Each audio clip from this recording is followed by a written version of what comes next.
nandito ako ngayon kasama ang nagbabalik GMA at ang nag-iisang Miss Vina Morales! Thank you! I'm so happy to be back here. Sa lahat ng kapuso na nanonood ngayon, hello, I am back! I am back! Bisaya, day! Bisaya, diha. Okay. Ayan, Miss Vina, tatanong ko lang, kumusta po yung experience nyo sa All Out Sundays at nakasama po namin kayong mga Queendom Divas? I was mixed emotions.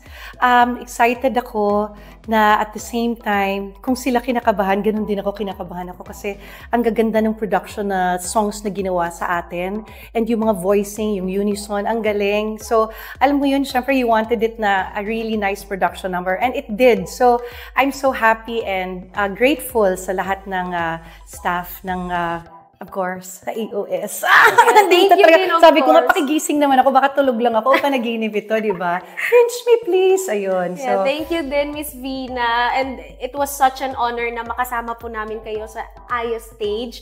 Dahil feeling namin kanina, lip sync ba to si Miss Vina? Kasi talagang sobrang linis yung kumanta, guys. Wala talagang lahat kami natulala. So, thank you. Again, thank you so much po. And kung meron po kayong gustong i-promote sa oo naman. Siyempre, nandito ako para imbitahin kayong lahat na manood po ng aming bagong teleserye. Malapit na dito sa GMA.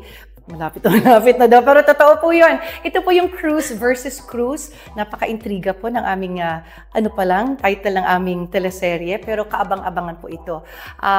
This will be directed by Hil Tejada. So, my first time also to work with other actors. So, dapat abangan nila at ready na ho dapat kayo ng tissue kasi puro iyakan po ito. Oo. So, punong-puno ng puso para sa pamilya. So, abangan niyo po ang Cruz versus Cruz. yun. Mga kaayos, narinig nyo yan. Abangan nyo. And of course, once again, maraming salamat po, Miss Vina. Thank you. Dagang salamat, Day. Dagang salamat, mga kaayos. Thank you.